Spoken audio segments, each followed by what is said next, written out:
بسم الله الرحمن الرحيم.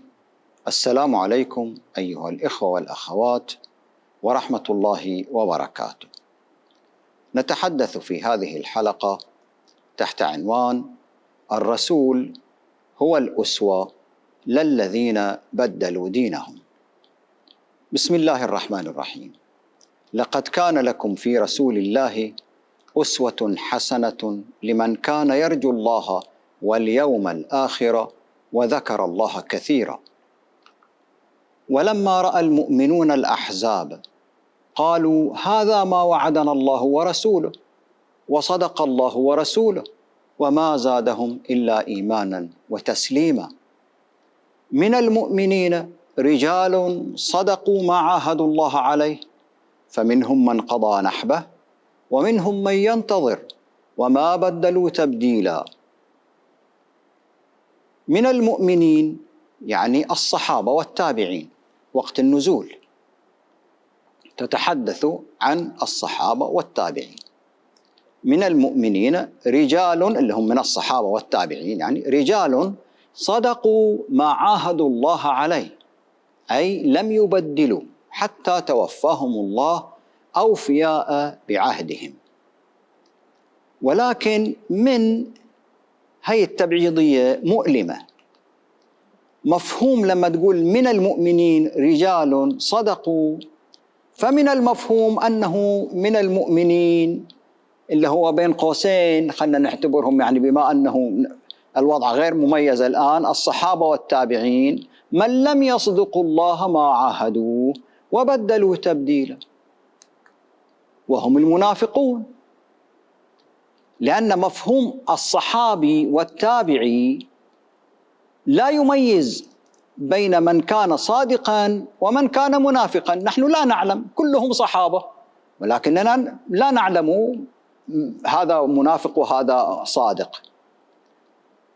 ولما نقول يعني القول بصدق كل الصحابة، لأنهم وضعوا تعريفا للصحابة أنه من لقي رسول الله ولو يوما واحدا، فهذا التعريف الذي وضعوه يعني من الصعب غير منصف لما نقول كل من لقي النبي فهو عدل صادق، لأننا نعلم أن منهم منافقين، شيء مقطوع به. يعني القرآن مليء بها هذا الوصف، ضعفاء ومنافقين.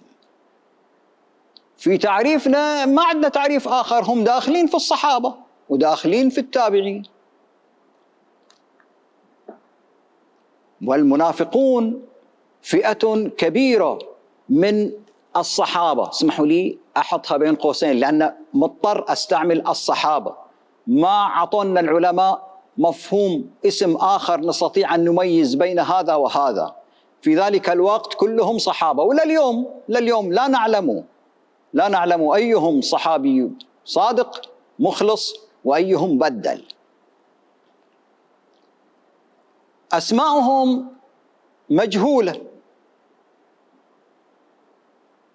ومات الرسول وهم في الستر.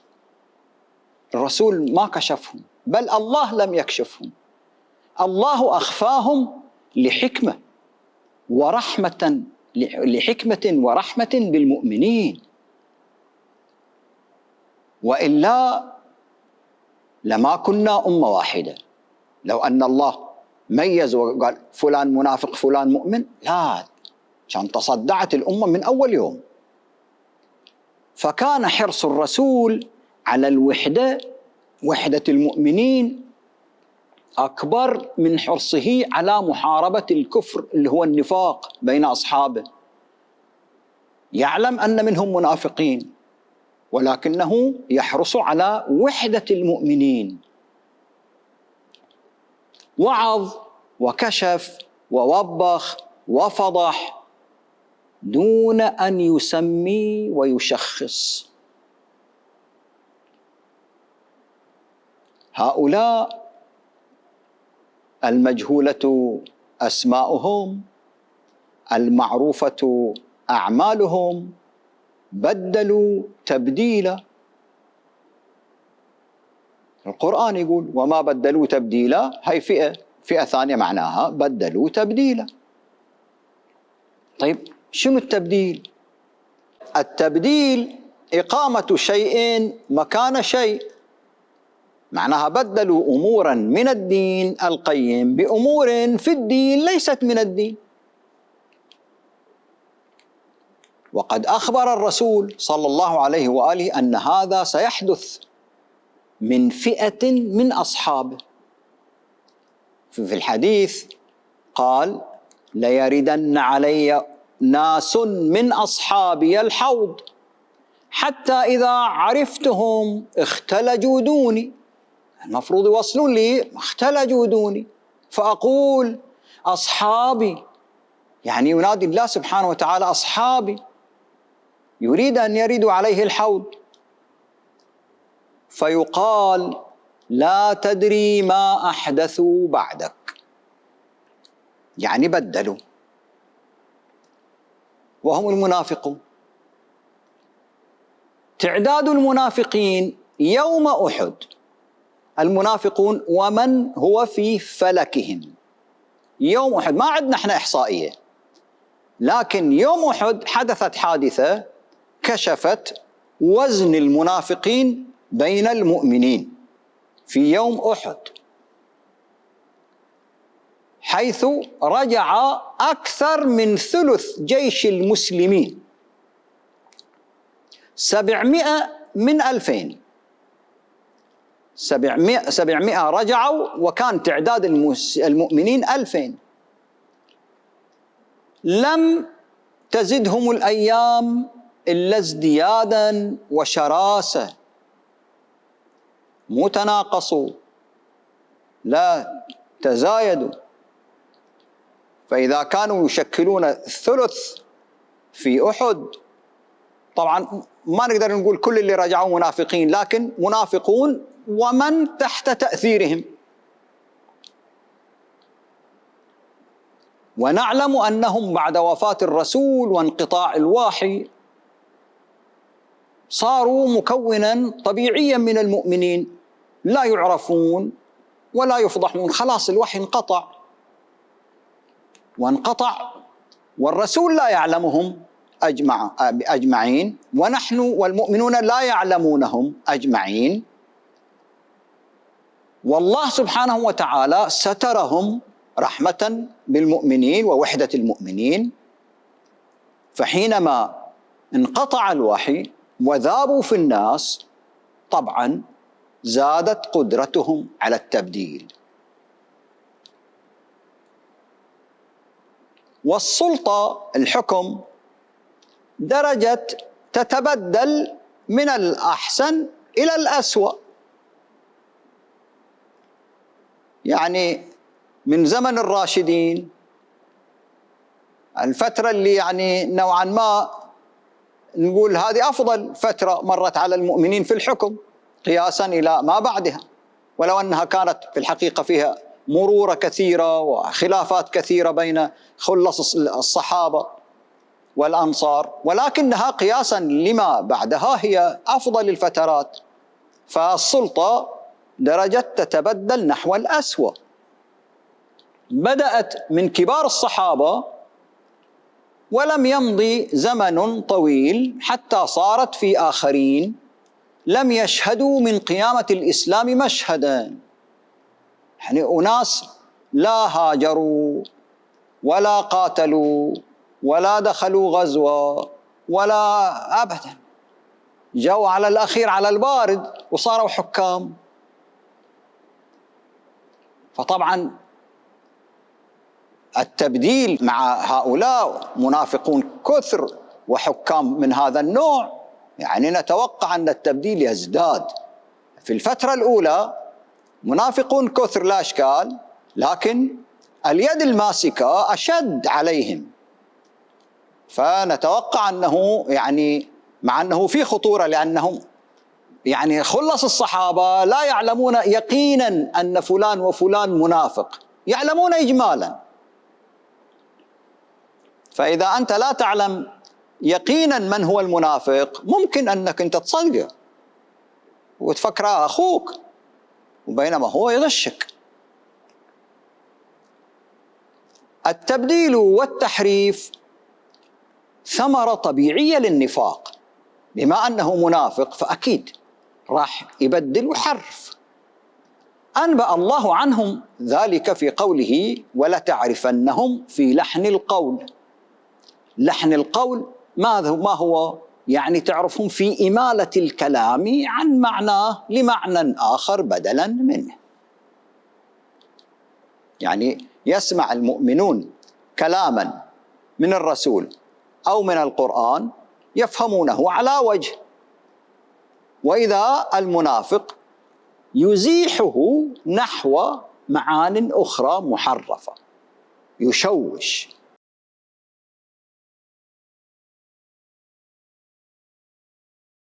المنافقون من الصحابة، واسمحوا لي كالحين بحط القوسين لأن مضطر ما عندي تعريف يميز، قد سترهم الله عنا بحكمته ورحمته. طيب، والآن ننبش، والنبش فيما ستره الله مخالفة وإثم. الله ستر، أنت تنبش، وشر مستطير، لأنك معناها جاي تمزق وحدة المؤمنين. طيب، النبي ما فتش ولا نبش. وهل تملك أدوات للتمييز قطعية؟ ولا سبيل لمعرفة الحق فيه غير تتهم وتتهم وتتهم. فالحق أن نقول فيهم مقالة زين العابدين عليه السلام: اللهم وأصحاب محمد فلا تنس لهم اللهم ما تركوا لك وفيك، وأرضهم من رضوانك. والتابعين: واللهم وأوصل إلى التابعين لهم بإحسان خير جزائك. هذا الاستحقاق. فلنفضل الصادقين ونتجاوز عن السيئين، حتى لا نروح نجرح كرامة إنسان صحابي خدمنا وفضل علينا ونجرحها جاهلين. فلنترك جرح الآخرين إكراما لهم. ثم نكل علم من لم يكونوا كذلك لربهم. هذا هو ما أراده الله لنا بتقديم إكرام الأوفياء على جرح المنافقين. ولما مع الأسف لم يلتزم المؤمنون والمسلمون بهذه القاعدة، ولما ترك المؤمنون هذا الواجب ولم يتحلوا بهذا الأدب، أسرفوا في أمرهم حتى شتموا خيرة من أصحاب الرسول. خيرة من أصحاب الرسول صارت تشتم. طيب، ولكن كيف يعني؟ نحن مبتلون الآن. التسليم هكذا بسذاجة مشكل، كما أن التطاول عليهم لا يجوز. نحتاج إلى قاعدة أخرى نقيس بها التبديل من غيره. فليس من الوعي عدم اعتبار المنافقين أعداء والحذر منهم. خلاص، بما أنهم كذا نسلم كل ما يأتي من الصحابة فهم عدول. أي كلام يأتي عن صحابي بين قوسين عن رسول الله نصدقه. طيب، هذا الصحابي في احتمال 50% أنه منافق، ونحن لا نعلم، ولا أحد من الصحابة الصادقين معنا الآن يشهد لنا، ولا هم حتى يعلمون، والرسول الله أخفاهم والرسول لا يعلمهم وهم يبدلون. نحتاج إلى مخرج صحيح، لا نعتدي على كرام الصحابة والتابعين، ولا نضيع ونعتبر السيء المحسن والمسيء واحد ونقبل كلام الجميع. الله سبحانه وتعالى قال في المنافقين: هم العدو فاحذرهم قاتلهم الله أنى يؤفكون. فإذا يجب أن نحذر. فعدم اتهام أعيان محددة حق وواجب، ليس عندك دليل على أن زيد من الصحابة كان منافقا حتى تتهمه، إلا خب اشتهر، لكن أكثرهم غير معلومين.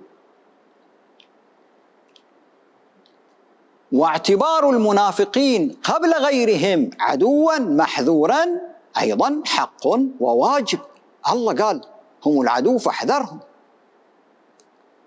عدم علمنا بأعيان المنافقين وعدم علم الصحابة أنفسهم بالمنافقين منهم، ما يعلمونهم، وإذا علموا واحد غاب عنهم 10. ولأن منهم شخصيات مؤثرة ذات منطق ووجاهة. الله سبحانه وتعالى يقول وإذا رأيتهم منافقين تعجبك أجسامهم وإن يقولوا تسمع لقولهم. إذن فانخداع المخلصين بأقوال المنافقين محتمل. صحابي مخلص وصحابي غير مخلص متستر منافق في الباطن، أن ينخدع المخلص بغير المخلص احتمال قائم لأنه لا يعلمه. فمن الصحابة من لم يصدق نفاق ابن أبي اللي هو أشهر وأظهر المنافقين عند المؤرخين، أهله وجماعته ما كانوا يصدقون أنه منافق، كانوا يدافعون عنه. فهذا ابن أبي وهو المشهور. فاحتمال أن الصادقين صدقوا أكاذيبهم بحسن نية ولم يعرفوا لحنهم في القول ثم نقلوها بدورهم غير عالمين. أليس احتمال عقلاني قائم؟ احتمال قائم. طيب هذا دين، فالاحتياط يقتضي وضع ميزان من خارج الصحابة والتابعين. الآن احنا المشكلة أن الميزان هو الصحابة والتابعون، ولكن هاي الميزان الصحابة والتابعين هو معطوب فيه مشكلة، فنحتاج للحكم على تصديق أن الرسول فعل كذا والله أمر بكذا، نحتاج إلى ميزان من خارج أنه قاله الصحابي أو قاله التابعي لفحص المنقولات كلها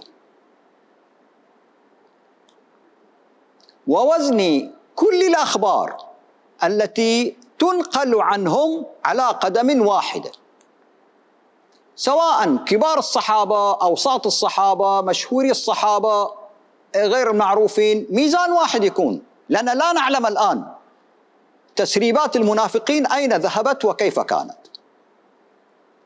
فحتى لو رويت عن ثقات المهاجرين والأنصار الذين رضي الله عنهم ورضوا عنه، فالواجب التعامل مع كل التراث المروي على قدم واحدة كائنا من كان قائله، حتى لا نتعصب وننحاز.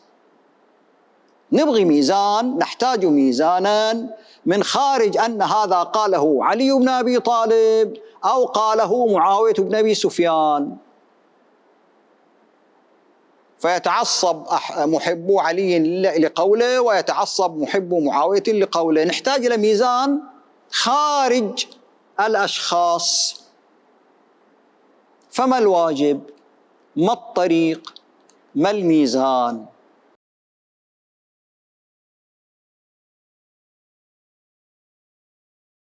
الواجب أن يفحص المؤمن إيمانه من أين أخذه، وهل هو من كلمات الله من القرآن أم من غيره. فإيمانك المأخوذ عن فلان متصلا برسول الله محتمل العطوب، ومن نقله إليك يعلم أو لا يعلم. من الناقلين ممن بدلوا ومن لم يبدل. فاعرض حمولتك على كتاب الله والسيرة العملية لرسول الله، فهو الأسوة. لقد كان لكم في رسول الله أسوة حسنة، السيرة العملية معروف عنه، أخلاقه. المؤمن يرى من خلال رسول الله فقط راية الإسلام الحق أين هي؟ أين رسول الله؟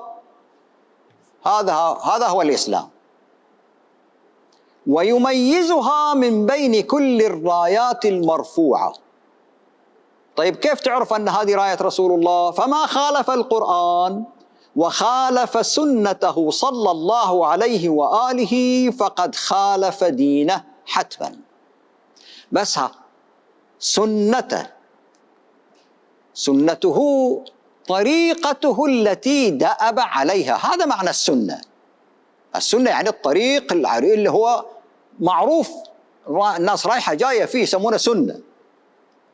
فطريقته التي دأب عليها هي سنته. كيف كان في معيشته، في بيته، مع الفقراء، مع المذنبين، مع خصومه، مع أصحابه، مع المخالفين له في عقيدته، كيف هو مع جيرانه، هل كان يميز بين الناس بغير أعمالهم، هل كان ميالا للانتقام أم العفو، للسلم أم الحرب، للبغضاء أم المحبة، للتواصل أم القطيعة، للبر أم الصرم. هاي طريقته وسنته، وليست السنة هذه الأحاديث التي يروونها عنه. طبعا مو هذا معناها يعني ارمي بجميع الأحاديث للزبالة، هذه فيها تراث، لكن قس هذه الأحاديث على القرآن والمعلوم من أخلاقه صلى الله عليه وآله، ثم لا تصدق حديثا يروي أنه فعل أضدادها بما يخالف القرآن. جاك حديث يخالف القرآن، يخالف المعروف من سيرته صلى الله عليه وآله، لا تقدس هذا الحديث. الرسول والقرآن أولى بالاتباع.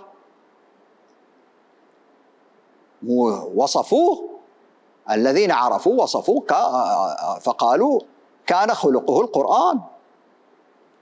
فإن وجدت حدثا أو حديثا يخالف المعروف من أخلاقه فقد وقعت على عينة من دس منافق أو دس سلطة.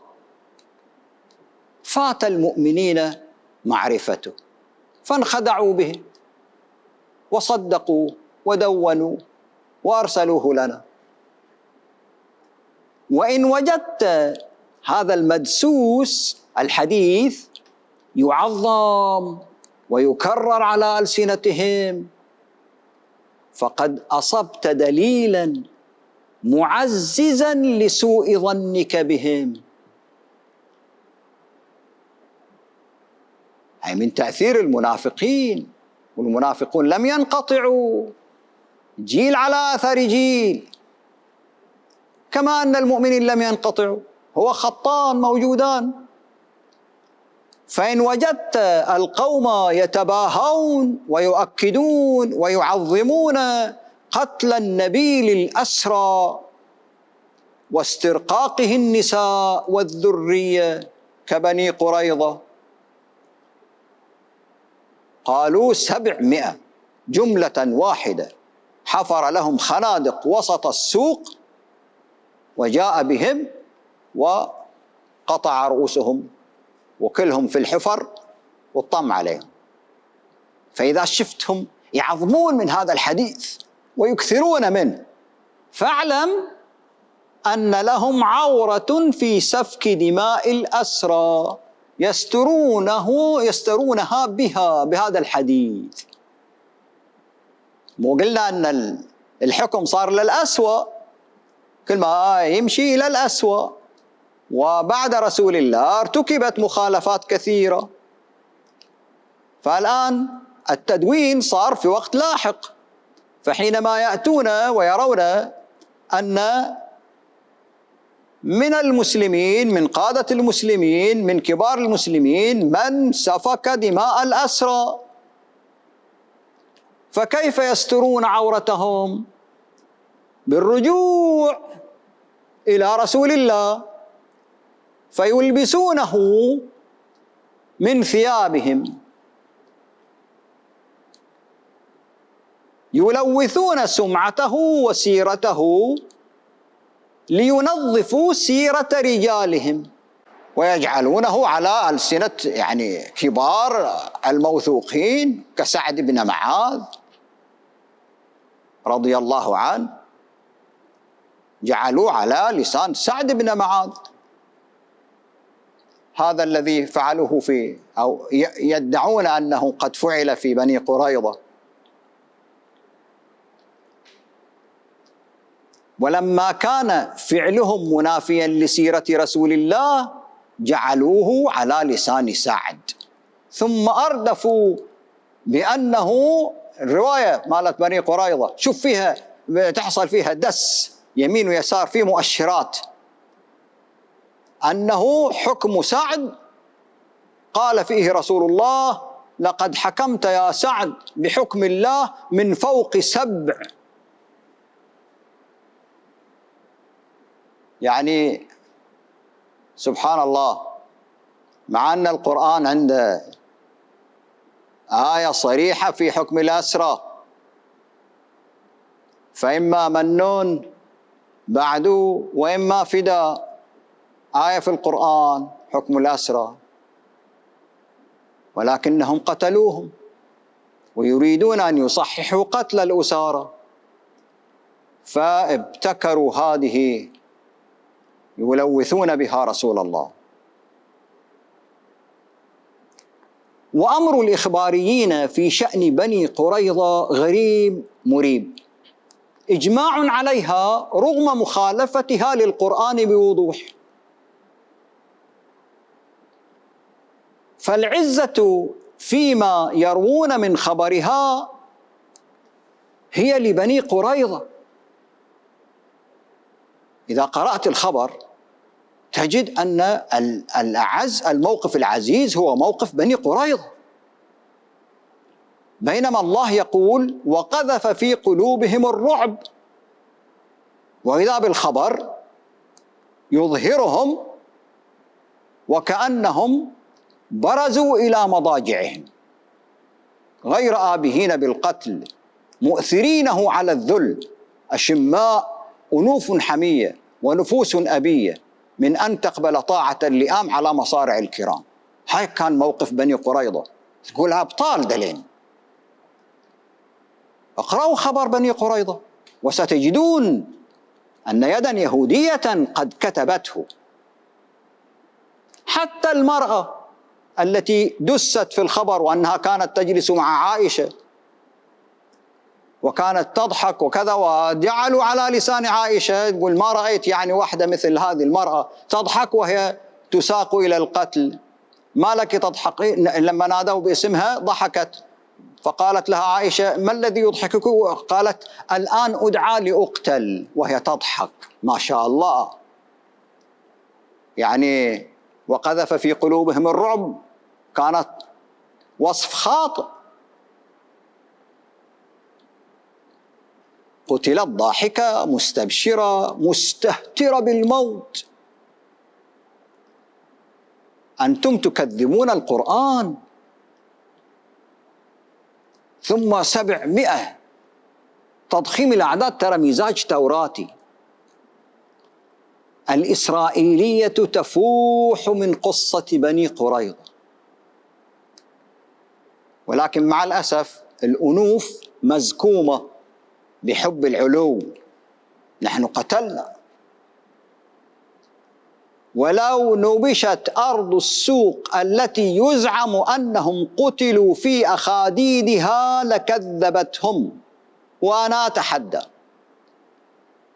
انبشوا، فإن وجدتم عظام 700 قتيل وبينهم امرأة فهذا الميدان، انبشوا. والأرض معروفة وعلوم الآثار قوية الآن، ولكن تلاقت حوائج. يهودي يحب يعظم بني قريظة، وسياسي يريد أن يتستر على جرائم قادة مسلمين، فنال الموافقة من الأطراف، رجال الدولة ورجال دين الدولة واليهود، وخرجوا بهذه الأخصوصة التي لوثوا بها ساحة القدس. وإن وجدتهم يمرون بعفو النبي عن كفار قريش معرضين على خفيف، لا يعظ لها، خبر عظيم لا تجد له هذه العظمة في تاريخنا، ولا هذا التأسي، ولا الأمر بالتأسي بمثله، لأن لم يتأسى به أحد من الخلفاء من بعده، لم يتأسوا به. وعن استغفار إبراهيم لعبدة الأوثان يعرضون وكأنها ليست آية في القرآن، أو يدعون نسخها. ليش هذا الإعراض؟ فاعلم أنهم لم يعملوا بها في حياتهم ومع خصومهم، وتاريخهم خير شاهد. فأيهم بريء الذمة من سفك الدماء؟ ما شاء الله من دماء الأسرى سفكت. فإن كنت مؤمنا فالمؤمن يتمسك بموجبات النهضة ومقاليدها بروح متعالية على أوحال الشعارات الزائفة المجافية لطهارة الروح، فكن إنسانا جديرا باحترام ذاتك وقادرا على التمسك بأسباب كرامتك، هذا حقك، بل حق كل إنسان.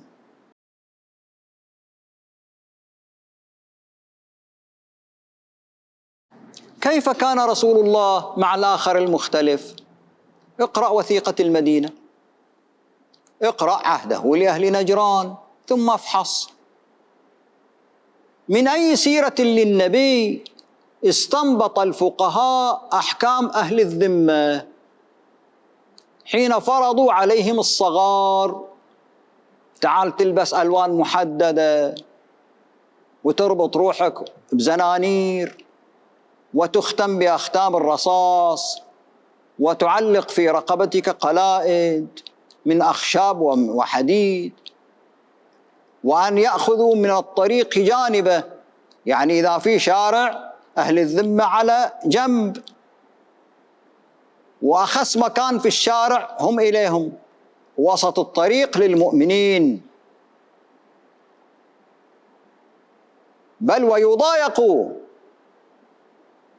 إذا في مؤمنين في الشارع يجب أن يضايقهم حتى إلى أرذل المكان في الطريق، وأن لا يركبوا الخيل والبراذين لأنها عناوين يعني سيادة أو غنى أو ثروة إلا الحمير والبغال.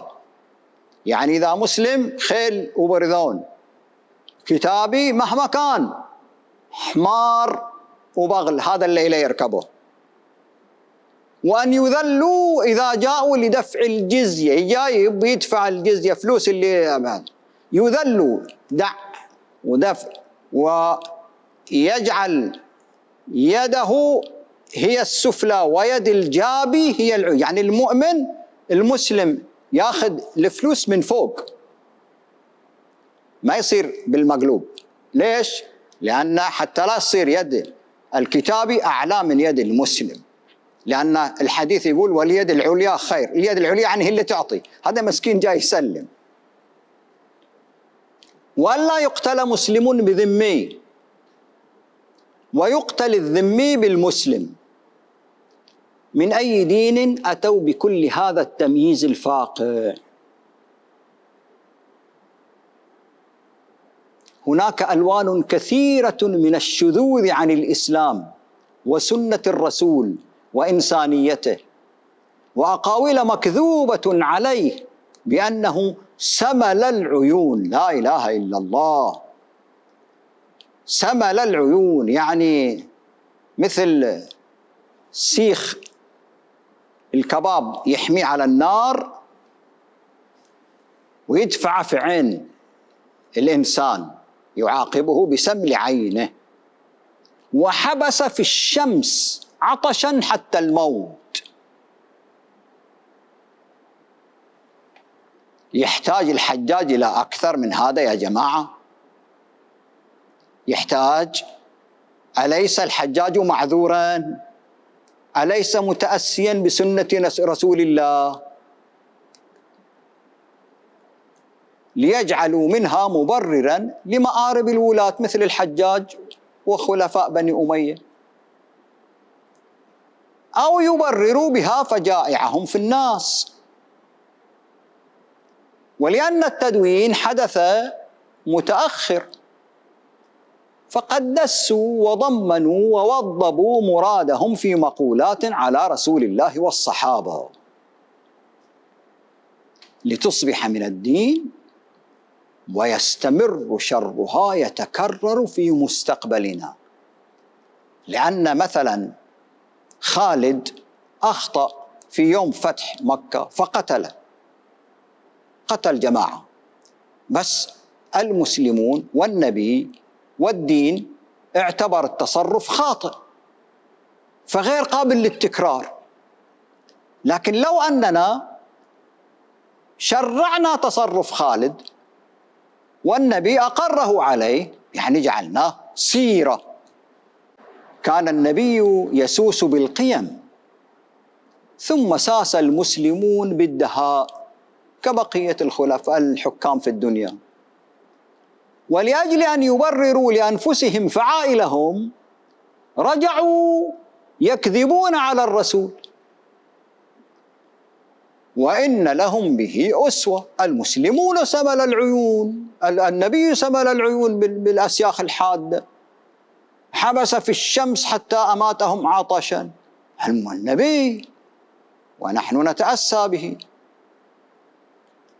فالمسلمون لما أحدثوا بعد الرسول أحداثا ليست متفقة مع الدين، نسبوا للرسول نظائر أفعالهم لتكون من الدين.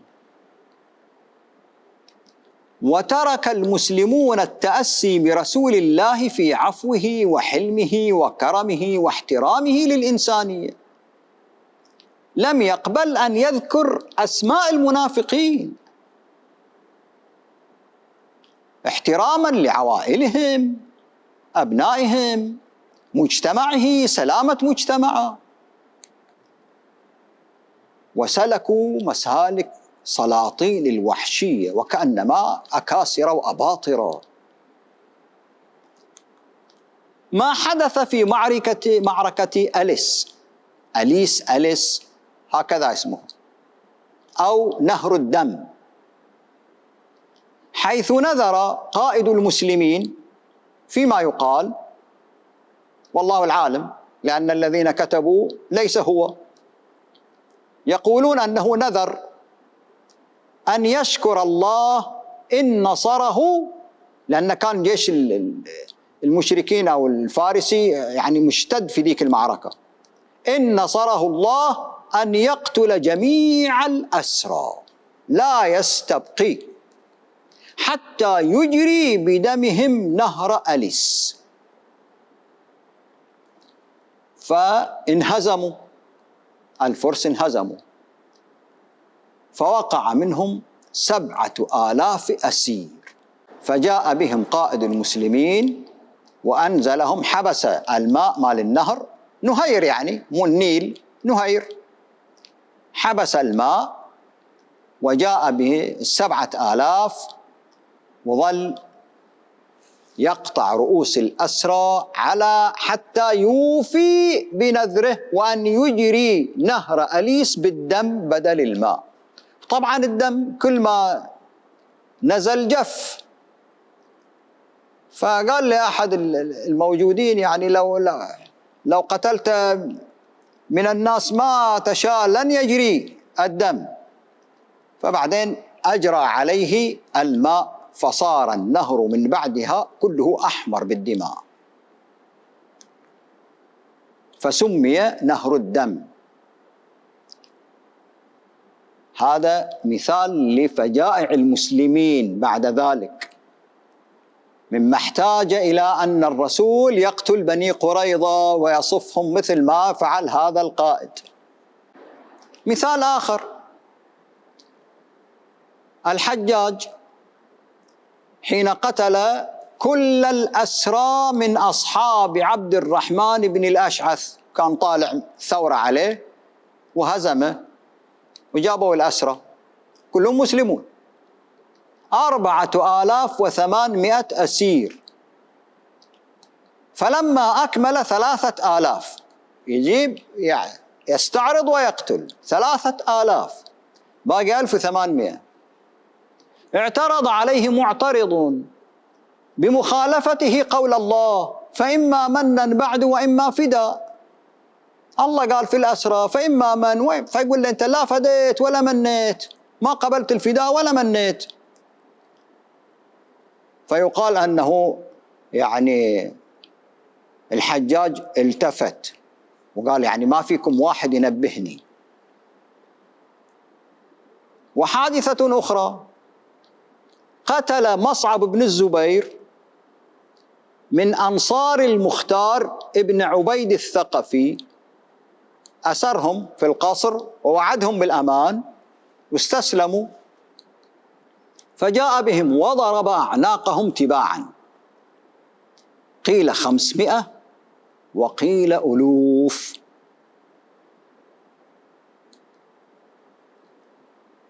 فهذه سيرة المؤمنين في الأسرى، نقتدي بهم أم برسول الله؟ ثم الطواف بالرؤوس صارت عادة في المسلمين، يقتلون القتيل ويطوفون برأسه. وصلب الجثث، صلبوا ابن الزبير وصلبوا زيد وصلبوا ما شاء الله من الجثث صلبت، حتى صار في أحكام الفقه أعتقد في حكم الغسل لرؤية المصلوب.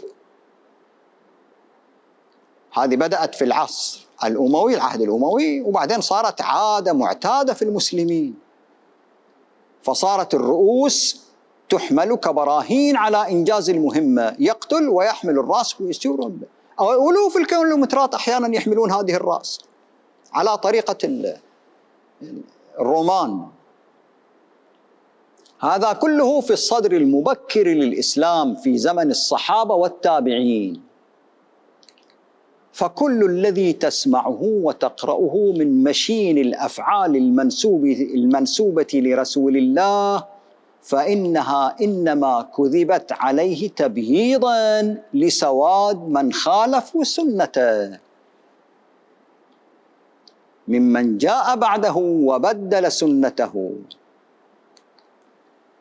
في رابطة غير محمودة بين السياسة ورجال الدين. ناس تفصل، ناس تلبس، أو صاحب هذا يقول فصل لي بدلة يفصلون له. فقد كانت الرقعة بين أيديهم يكتبون، والأقلام تحت هيمنتهم، والألسن تحت تصرفهم، والسيوف في قبضاتهم، فيكذبون على الصالحين ما يبرر قبائح المفسدين المبدلين. حين يتسمم المشرب أضفتم إلى الدين، سممتم المشرب، يتسمم كل من يشرب، فقد سمموا المشرب ونحن نتسمم لأننا نشرب. فلا بد للمؤمن أن يعرض إيمانه على مصدر نقي، كلمات الله وطريقة وأخلاق رسول الله، وإلا فسيرحل بإيمان مزيف. والسلام عليكم ورحمة الله وبركاته.